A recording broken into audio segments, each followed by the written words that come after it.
Well, folks, welcome to Bryn Mar, Pennsylvania. Here live on the Jake Feinberg Show with a dear friend and a guy who my daughters can't stop talking about. Even as we would go to sleep at night, somehow the computer would pop on and Saint Misbehaving, the DVD, would start flashing these raga chants out of nowhere. And I knew this week that the time would come again for Wavy and I to be together. Wavy Gravy, welcome back to the Jake Feinberg Show. And the Wavy Gravy is coming in with Saint Misbehaving, another spin around the orb. It's just about to occur, and I'm so excited. Well, it's great to see you, man. And I don't want to put you on the spot, but how familiar with you are you with the cats that are playing tonight at this concert? I don't know who they are. You don't. No. So let's start with Steve Kimmock, because I know Kimmock's kids went to your. God, yes. So when did you connect with Steve? Maybe 50 years ago. No, not that many, but certainly 30 years ago. Back to, do we go zero? Go to zero, but I guess My friend Martine, who I miss so horribly. Why did Steve's kids go to Camp Win a Rainbow? Because this is the best kids camp on the planet, and they would be fooled. And Steve knows that. I'm kind of partial to my camp Scatico in upstate New York, and I'm trying to figure out why. That was an 8-week summer camp, one visiting day. We saw your parents one time with sports. There were socials with girls. What makes Camp Win a Rainbow the best camp in America? Well, it's a circus and performing arts camp. Kids learn timing and balance. I call it survival in the 21st century, or how to duck with a sense of humor and a whole modicum of compassion. Past the compassion, yes. And love is certainly a part of it. Like I said, for cats out there that are thinking about sending their kids to Camp Win a Rainbow, are they able to find their own identities at that camp? Absolutely. That's what it's about, is to tap you into you, and sharing the timing and balance, and it comes with juggling and tightrope and trapeze and unicycle and tall stilts. Our theater department goes from Shakespeare to improv. Our dance department is all over the place, from modern to jazz to hip hop, you name it. We even teach poetry at Camp Win a Rainbow. In the mornings, reveille blows. Can you go through the morning act? I'm curious about the routine. I mean, because we used to have it would be first call, reveille, first call, mess call. I mean, do the kids, do they stay in teepees? I want to know the morning activities for them. None of the reveille. I get on a conch and let's go, Coco. This is a shell from the sea, and you saw the tip off and blow into it, and that is a conch for consciousness. And I go, let's go, Coco, which is where they go to the kitchen, which was designed by my pops, who also did the children's wing at the Metropolitan. My dad designed the kitchen at Camp Win a Rainbow. Your dad was an architect? Yes, it certainly was. And wow, fantastic. no more of this orb, but yeah, he did that. And he also went down the water slide 3 times. We have a 350-foot water slide at Camp Win a Rainbow that used to be part of Africa Marine World, but they moved the Africa Marine World. They didn't want to move their water slide, so they gave it away, and we grabbed one of them. There were 3. It was formerly called Tiger Mountain Rapids, and it's so glorious for us because it aerates the lake, and the children, their whole life goes before their eyes in like 19 seconds. Whoosh. Me too. I wanted to ask you about the affordability of Camp Win a Rainbow for those that are. I mean, is it open for all peeps? Because, like, I know my summer camp, I can't send my kids to camp anymore because it's too expensive. So what? Who can go to Camp Winter Rainbow? Pretty much everybody, either through scholarships, which are full to partial. And if you can't do it, you can pay over time. We make it happen. Anybody can go to camp. It's beautiful. What do you want to do tonight? I mean, this is my first opportunity to be at the Ardmore Music Hall, and there's a myriad of bands playing. What's on your mind tonight? I mean, are you just going to riff off the top of your head like you? What I was thinking to do, I don't know if it'll fit or not, but if I was going to do something pre-planned, I would like to jump on Trigger the Squirrel Meets Big Double the Bear, which is Ken Kesey's story that he learned from his grandmother. And I love doing it, and I hope to get to do it here. But could you tease us with? I mean, because he did an amazing rendition with Mason Williams, who I had a chance to interview up in Eugene a few months ago. Can you tease us with a little Trick of the Squirrel right now? Well, I'd have to. It's in the other room. Oh, you need props for it. Yeah, I don't know it by heart. Oh, you don't know it by heart? Not even a little bit by heart. Kesey did it, but you're sitting on a. Is it true that Faye is sitting on a tape with Pete Sears and you that you recorded a version of that? Your spies are everywhere. No, we've just done so many interviews. I know, you know. I'm not going to speak to that because who knows what would occur. But I do hope that I get the thumbs up from Zane. I dig. Let it go out there, but only time will tell. But history is a list of surprises. And that's Kurt Vonnegut I just quoted there is one of my heroes. Wavy, Time? Yeah. Agua. Yeah, absolutely. I must hydrate. No, this is beautiful. Talking to Wavy Gravy here. But as far as, can you talk about some people that are work the magic behind this concert? Because you're not, I mean, I love some of the cats that are on the bills tonight. I don't even know. You got to tell me. You don't know who's here. I know nothing. I'm just going from one thing after another. Whoosh, boom, bam, here I am. But you clearly knew your peers back in the day, whether it was Bill Cosby, Dylan, Tim Hardin. You knew all those cats. Tim and I used to walk from Susan Brustman's house to the Troubadour and get there around midnight. And Tim would play the piano and I'd make stuff up. It was glorious. That was out in L.A.? It certainly was, in Hollywood. And that's where I met my wife. She opened a restaurant on Sunset Boulevard called the Fred C. Dobbs. Nobody, you remember the Treasure of Sierra Madre and Humphrey Bogart? And nobody ever put anything over on Fred C. Dobbs. And they had Furry Lewis on the jukebox, and she put peanuts in my hamburger, and I fell in love. You're talking about Ja. Absolutely, John. And then we would leave the gig and stroll down the street to Ciro's and dance the night away to the Birds. Ginsberg would be there sometimes? No. Crosby told me that Ginsberg would take his partner there and dance all night, but that was on the Sunset Strip. Yes, that's Ciro's. That's exactly where. I did not know that. You mean Ginsberg and Peter Arlovsky? Oh my goodness! Well, there's some beautiful cats that I must have blinked. Wavy, you've done so much for humanity that seems to be, the social fabric of this culture seems like it's kind of shedding away a little bit. And I want you to talk to peeps out there about how they can have a positive impact in their world. I think sometimes people might try to bite off more than they could chew. But even in the midst of all the adversity, can you talk about how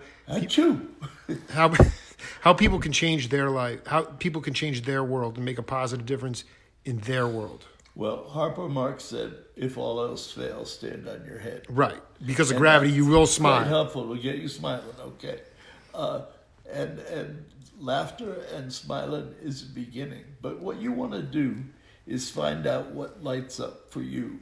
And then you turn yourself into a sail and let the wind of creation blow you in that direction. And stuff will appear. and then just follow that stuff and put your shoulder to the wheel and put your good where it'll do the most, which is a line I got from Kesey. Tools from his chest. Yes. Along with Neil, who I spent amazing time shotgunning for, which was a terrifying experience because not only was he driving, he was rolling a joint and talking to somebody and leaning out the window, and it was 10 things at once. I mean, nobody.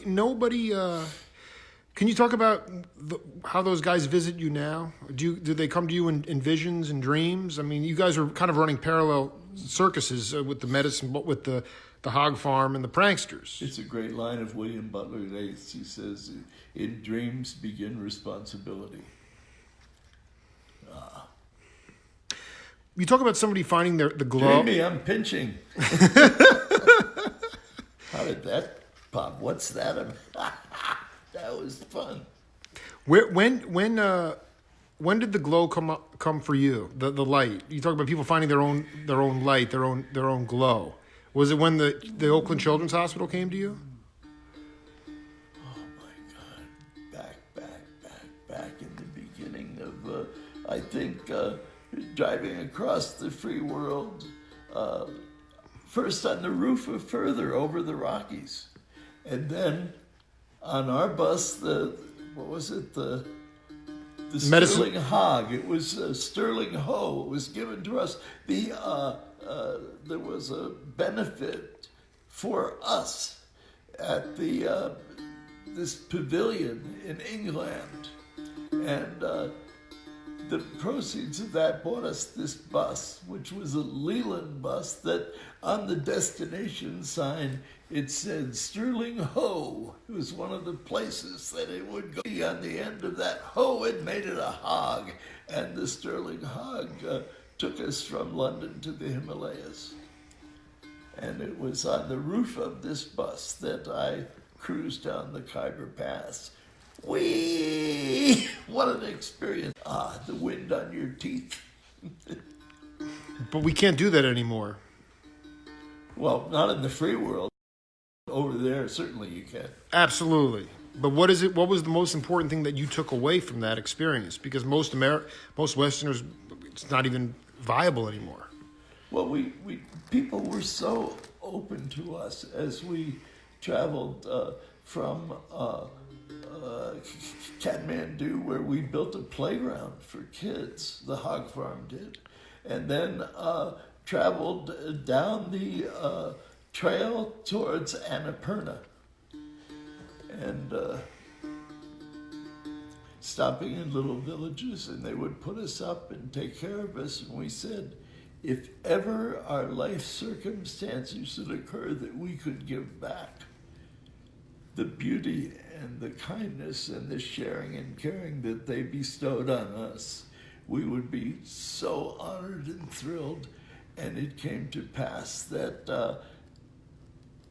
a bunch of people were brought together through a small grant by Steve Jobs and other folks to gather in the town of Heartlands, Michigan, where we discovered that we, being myself and my wife Jahanara, along with Larry Brilliant and a lot of the people who were on the path of the Neem Karole Baba, and we were met by this amazing woman named Nicole Grasset, who was Larry's boss in the eradication of smallpox. She also saved people from amputated legs in war or something like that? She flew in to Bangladesh through anti-aircraft fire to deliver measles vaccine, and was extraordinary that way. And in this, because of her great work,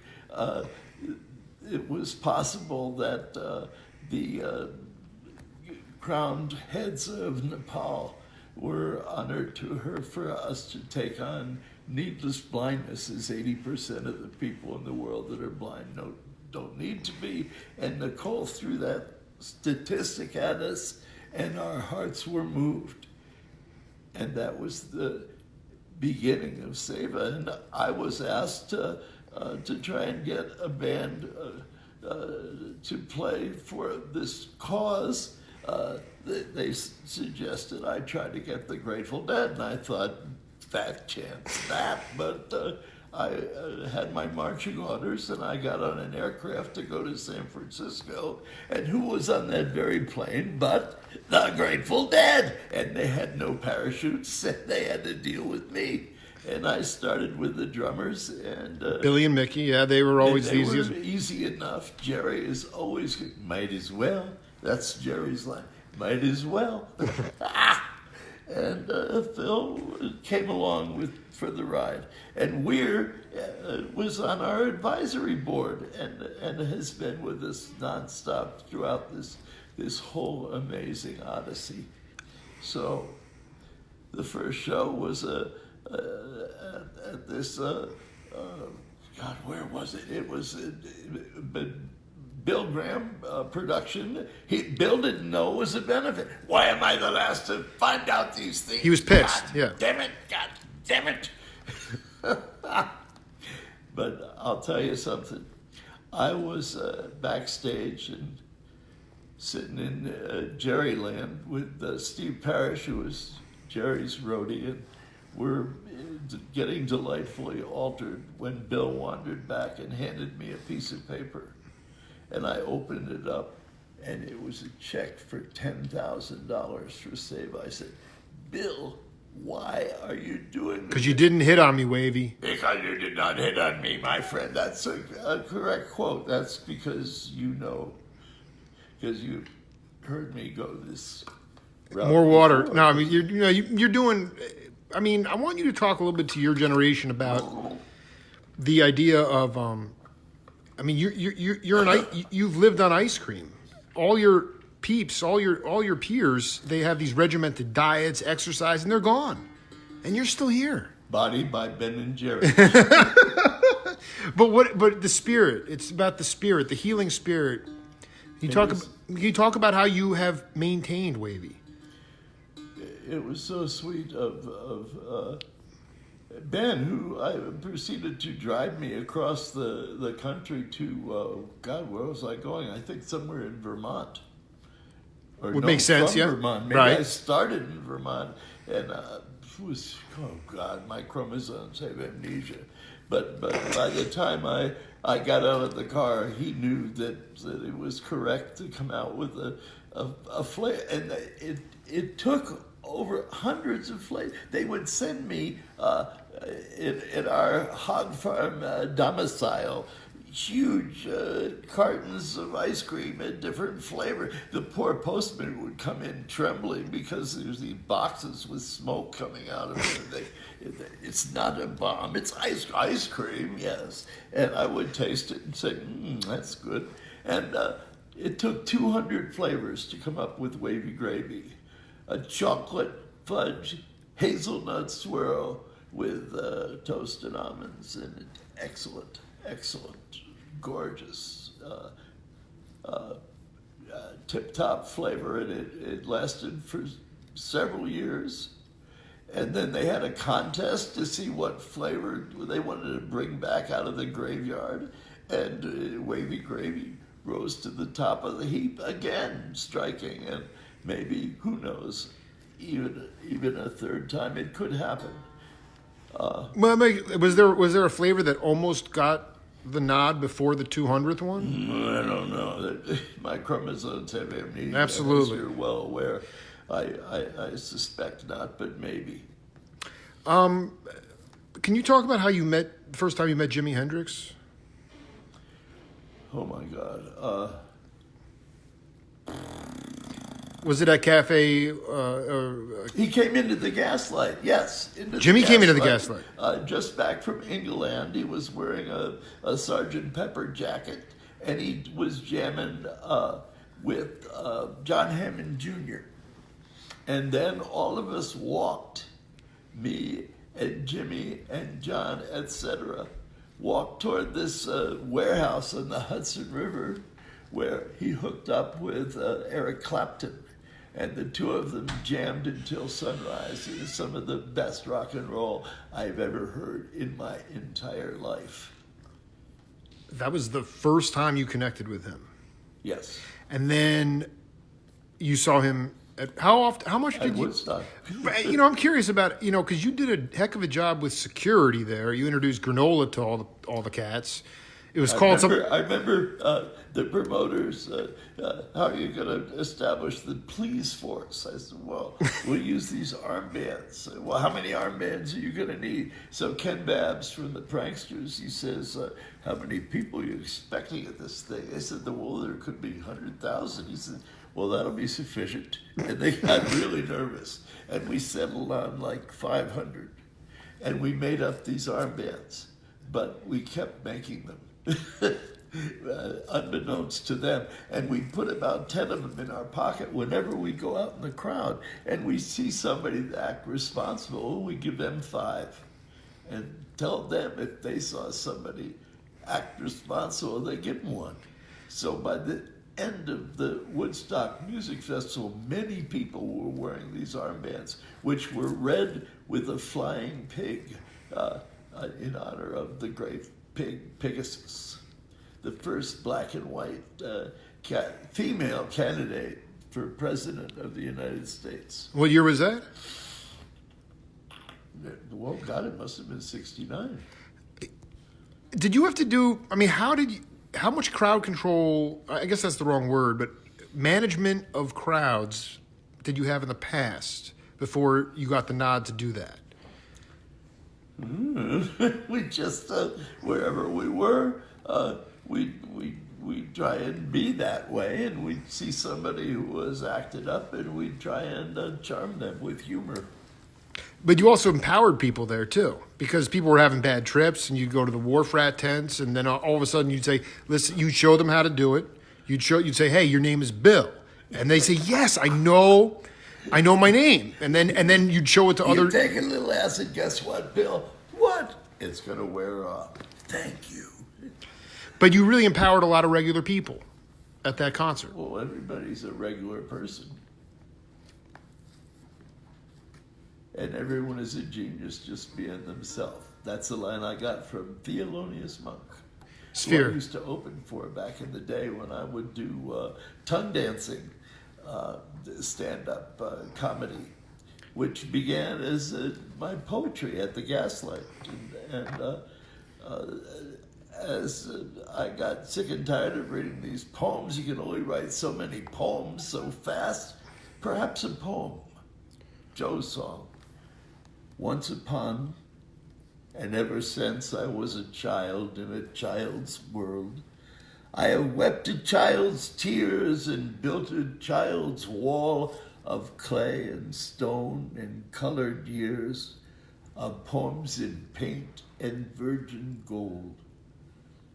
I sought to build a wall so tall of lion eggs from Galilee, a brick of song among the dregs of silver nails and lesser men, a mile long to kiss the sun and climb again. Once ago, and ever now, I stood a man on a child's wall.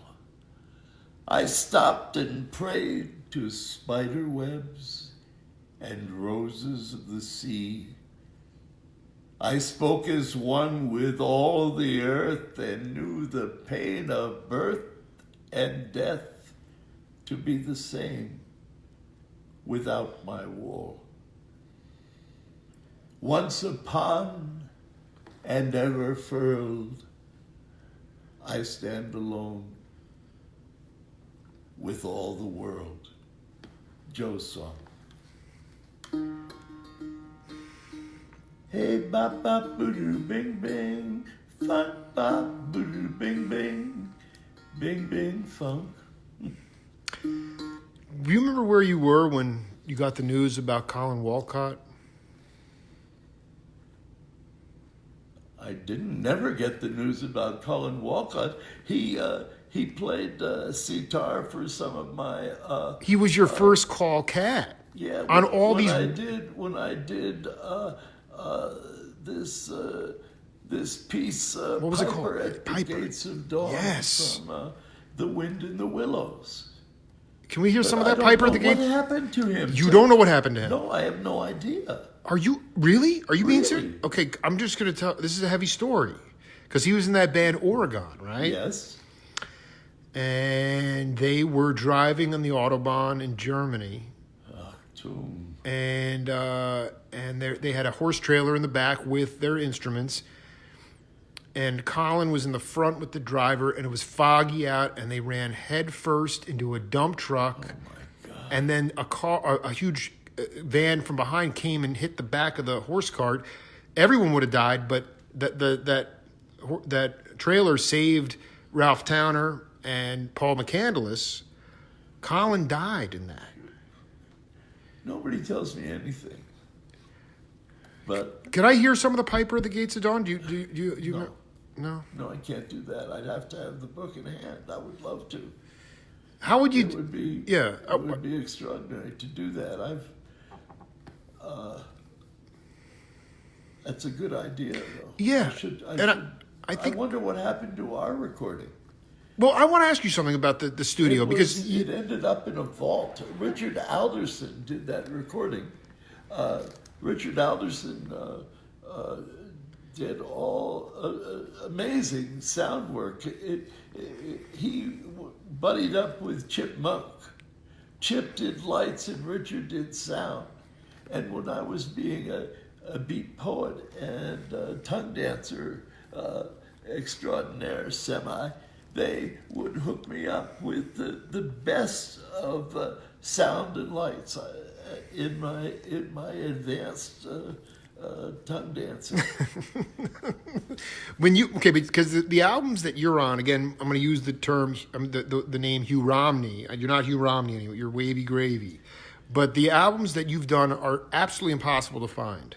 Well, the Gaslight album is with me and Len Chandler and John Brent. That Brent was huge. extremely difficult.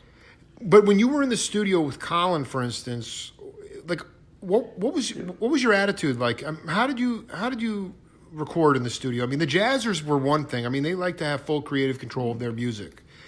How would you do? Would you overdub? Would you hit live? Like, how would you and Colin work together?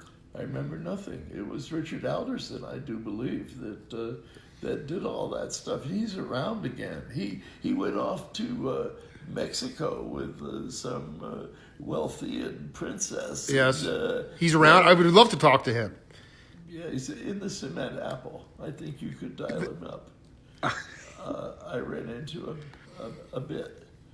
And he's got a bunch of stuff that I did that ended up in Harry Belafonte's vault. Maybe my Piper's there also. Well, I'm on a mission to find the Piper, but I mean, in this day and age, people have it's you talk about how you can have a peaceful revolution, a revolution of consciousness. Can you share the story of how you stormed the gates of the Department of Agriculture? Oh, we were living in the buses. In our, I think it was the Asp? Probably the Impossible Asp. It was a 48 Greyhound that no, maybe it was before. It was a white all painted up, and I just know cigarillos were involved. Yeah, we were good buddies with a bunch of indigenous folks, and we happened to come upon them in the nation's capital, where they were taking siege of the Department of Agriculture, and we went in and discovered a closet full of video equipment. So we did instruction of the native people in filming using these cameras. So whenever the police would come, they'd whip the cameras out and the police would change. Instead of being rampant, they would suddenly adjust themselves, and their clubbage was quieted, and they were mellow in their approach, and it was a good, wonderful thing to do. The footage, I have no idea where it went. Was that something that It was... would be great. We were hoping it would go on Good Morning America or something of this ilk, the Today Show. And it was taken away by a guy named Robert Free, who grabbed it and ran with it. And nobody knows where it went. It was great, great, great footage. A lot of your stuff is sitting in hideaway places. We've already identified 3 things that are sitting in the can right now. Albert Grossman had an idea of where that footage went, and that was okay with us if it went to a good place. And this guy took it and ran with it, and it was never seen from again. Well, I just want to let you know we got people from Paris tuning in right now. They're having a ball watching you. Glowing here in Bryn Mar, Pennsylvania. Wavy, I mean, you get on the bus now, people move, they let you sit down. You say in your geezerism, in your ways, it's refreshing in some ways. You have more respect than you've ever had before, but what are you still burning inside? What do you still want to accomplish? I mean, your motor's still going so strong. Well, I just want to enjoy the ride of my existence is not over by a long shot, and I want to continue to follow Ken Kesey's good advice and to put my good where it'll do the most, and get in the bus and do stuff and find out where it is to be, and let the wind of creation blow us that way, and do our best to be the best, the best Wavy Gravy I can muster. Could we have the next slide, please? Of course. Were you close with Fred Neil? Yeah. Can you talk about? I was extremely close to Fred Neil, and we went down. I tried to get Fred to do that first big show that we did at the Berkeley Community Theater. He was supposed to be on that show, and instead of showing up, he sent me a fishing game where these little metal fish pop up out of this thing, and you try and hook them with this tiny magnet thing. And Fred, I would have preferred you. We went to Japan together. 85 freaks flying to Japan to celebrate the whales and the dolphins. We were actually going to suggest that they stop the killage, but we couldn't get in that way. And we were sponsored by the guy who translated Moby Dick into Japanese. Really? So we arrived, and I was listed on the bill as the executive clown. And I adored doing that. And Jackson Brown was part of that. Jerry Brown showed up and introduced Jackson Brown. We were in this inflato dome with little inflato cushions and Aikido ushers that caused them all to sit and behave themselves, except when Jackson Brown took the stage, introduced by Jerry Brown, as here he is, another Brown from California. I thought that was a little obsequious, whatever that means. But anyhow, everybody rushed the stage, and Jackson was, as always, amazing. And Jackson continues to be amazing and helped me do all the good work for Save It that I've done. Jackson's probably done as many, if not more, shows than anybody else in the annals of rock and roll. Do you have any feelings about the 50th anniversary of Woodstock? Yeah, I want to be there. I want to. Why do you want to be there? Gravy. I want to throw some gravy on it, and if it is on, I am on. Good morning. What we have in mind is breakfast in bed for 400,000, which was picked by Entertainment Weekly as one of the top entertainment lines of the 20th century. And this was something I didn't write down. It just popped out of my head, that's where the best things come from. thinking gets in the way of thought. That's my line, and it is such a truth. But when stuff skates out of your heart and into existence, that's the real jelly. So you want to go back and let me be clear, serve breakfast or make a. Tell me about this. I mean, I just want to be the best wavy gravy I can muster. That's my job, and I really appreciate Michael Lang. Yes. And all that he has done, and anything that Michael wants to do, I am there. You babysat for all the kids, Justin Kreutzmann, all the Garcia kids, okay, Graham Lesh, all these cats that are now, and a lot of that was a down payment for Camp Winter Rainbow. It was Camp Winter. It was Camp Winter. We took a bit of Camp Winter Rainbow and made it a backstage scene like no other. And bingo, and you're doing all sorts of stuff. Absolutely, and I was given a budget, and it was bingo for valuable prizes. And the kids would wander, and let's see what he's got. And I would get the best stuff. So the parents would come in and say, Billy, we want to go watch some music, and we're playing bingo. Because I had the kind of stuff that they wanted. And so they were riveted to the bingo games until they transpired, and then they would go with their parents into the jungles of rock and roll. But first, bingo ruled.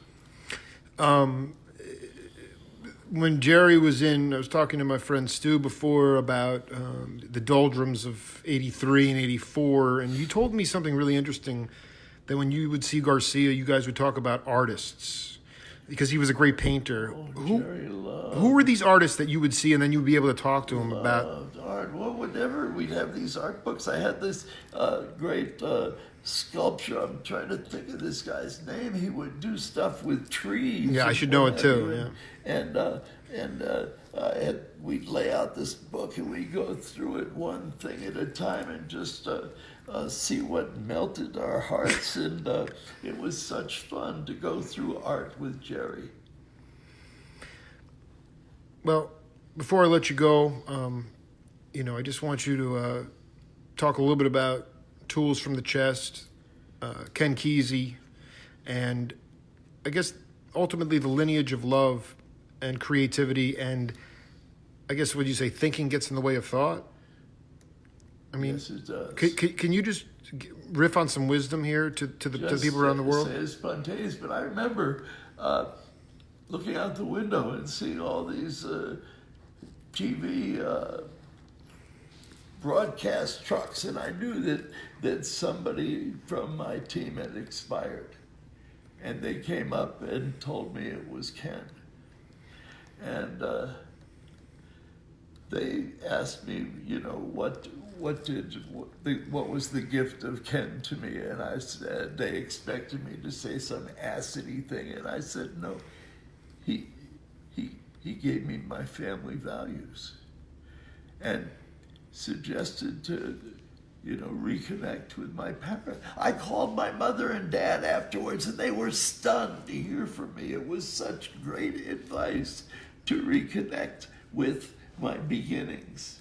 And thank you, Ken, for that. It really warmed the cockles of the old clown's heart. Well, we have Piper at the Gates of Dawn. We have footage from the Agricultural Department from the 70s. And maybe Zane, if he's listening, can sit on that, get rid of that, the squirrel and trigger this. Trigger the squirrel meets Big Double the Bear. I want to record it big time. Well, we're going to hear it tonight, though, at Ardmore. It's very possible we could hear that. It's very possible, yes. Just such an honor, as always, Wavy. I can't wait to see you in action tonight on the bandstand. And you get a chance to meet some of the young cats that are playing this stuff too. I'm delighted, man. And big aloha's to everybody in Arizona. Love always. We'll be back. This is the Jake Feinberg Show. Kissing builds up your mouth. Peace.